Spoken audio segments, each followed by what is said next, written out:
Ẹ kúrọ̀lẹ́, orúkọ mi ni Larry Ali. Gẹ́gẹ́ bí ẹ ti mọ̀, ọ̀rọ̀ ìyànjú àti ìjọmọlúàbí ni máa ń sọ̀rọ̀ lé lórí. Àmọ́ lónìí, ọ̀rọ̀ tí mo fẹ́ sọ máa yàtọ̀ díẹ̀.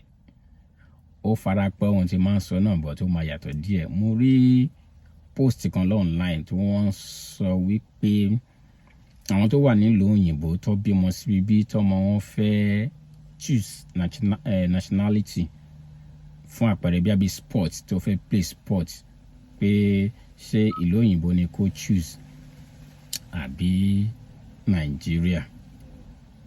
Oníkálukú bring opinion wọn wá ní jẹ́ kí èmi náà kí n ṣe fídíò lé lórí. Bí bá ní kí n sọ opinion tèmi, òun ni wípé àkọ́kọ́ mi ò rò pé bí anybody ní opinion sí ọ̀rọ̀ báyìí ju ẹni tí ó ṣẹ̀ sí lọ́dọ̀ lọ, which is ọmọ àti àwọn òbí ẹ̀. Àwọn ló máa take decision ibi tó bá rí pé ó favour wọn. So àbá wá ní pé bí mo lórí ọ̀fẹ́ láti mọ èèyàn kan tó wá fẹ́ béèrè lọ́wọ́ mi pé kí ni kí òun ṣe. Advice tèmi máa gbàrú èèyàn bẹ́ẹ̀ ni wípé òun ni ó ní láti take decision, because ọ̀rọ̀ méjèèjì, side méjèèjì kò síbi tí kí ló ń pè, kò sí èyí tí ò lè favour, kò dẹ̀ sí èyí tí ò lè backlash. So ẹni yẹn ló máa take decision. Reason being that tí ẹni yìí bá decide láti lọ play fún ìlú Nàìjíríà, tó bá padà rí gbogbo bí wọ́n ṣe ń treat òun bẹ́ẹ̀, bí àwọn treat òun dáadáa, àbí kò sí enough facility and all that, ó lè piss ẹ off kó máa rò pé kí ni nǹkan tó ń ṣe, ẹ̀wọ̀n bá dẹ̀ ti choose ìlú tó ń wà o.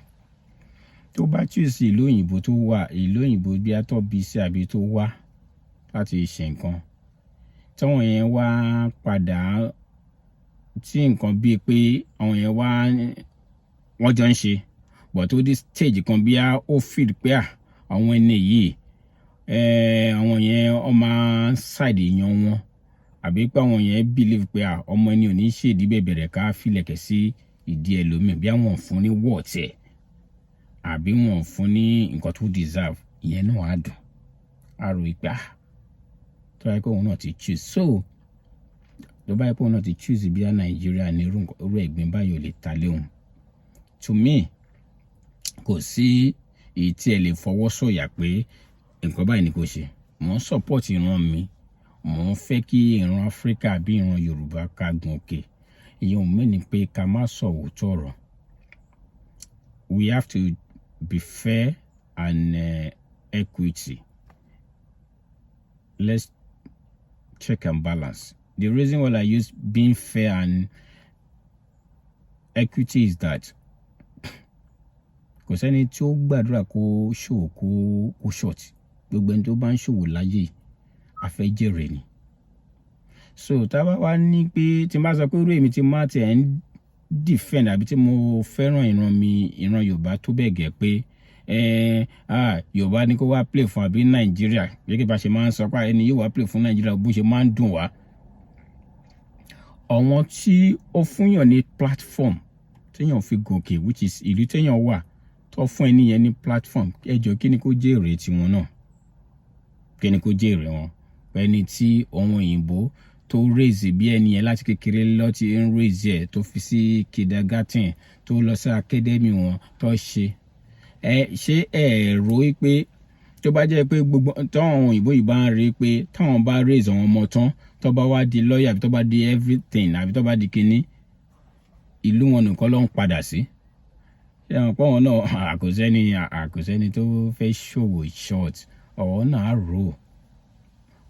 á rò pé okay, bí ọmọ limit àwọn kankan ni, bí ọmọ jẹ́ kó difficult kó máa fún, which is tó bá dé block àwọn kankan náà, a máa complain. Èyí tèmi sì máa sọ náà tí máa ṣe sọ náà ni wípé àní ká nífẹ̀ẹ́ ara wa, ká dẹ̀ tún ilẹ̀ tiwa ṣe. Tílẹ̀ Yorùbá bá, torí kò sí ọmọ tó bá ti great ní outside là ń fẹ́ sọ̀rọ̀ ń pa ẹ̀ o. thousands ọmọ Yorùbá wà nílé, ọmọ ẹ̀yà tó kù wà nílé o, tó jẹ́ pé bí àwọn èèyàn komi sport tó bá ṣe wọn náwó síbẹ̀. Ẹni tó bá ti lọ ṣe oríire láti ta la fẹ́ jáde. Mi ò ní wà bias, mi ò ń wà bias. Òótọ́ ọ̀rọ̀ la máa sọ, òótọ́ ọ̀rọ̀ dẹ̀ ni kéèyàn máa gbìyànjú láti sọ.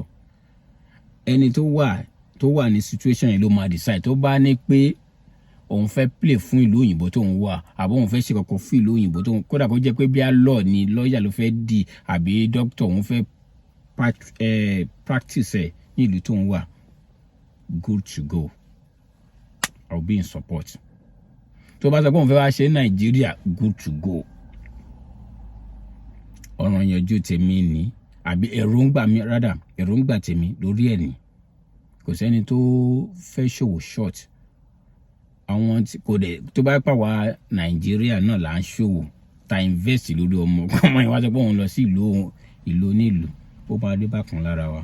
But mi ò wá ní tí wá discourage, àbí kí n discourage yẹn pé èèyàn fẹ́ lọ ṣe nǹkan sílẹ̀ Nàìjíríà kí wọ́n á ní pé ó ti láyé o. Ẹ ti mọ̀ mí, ọ̀rọ̀ pé ìjọmọlúàbí, ìgbé àṣà wa lárugẹ lèmi wà fún. Ọ̀rọ̀ tèmi rèé, opinion mi rèé lórí ohun tí wọ́n sọ ní online nípa ìlú wo ló yẹ kí èèyàn play fún, àbí ló yẹ kí èèyàn choose. Méjèèjì ló dá. Ẹni tó fẹ́ choose ni kó rò dáadáa, kó dẹ̀ take decision. Any decision tó bá dẹ̀ take, he or she should be responsible for his or her own decision.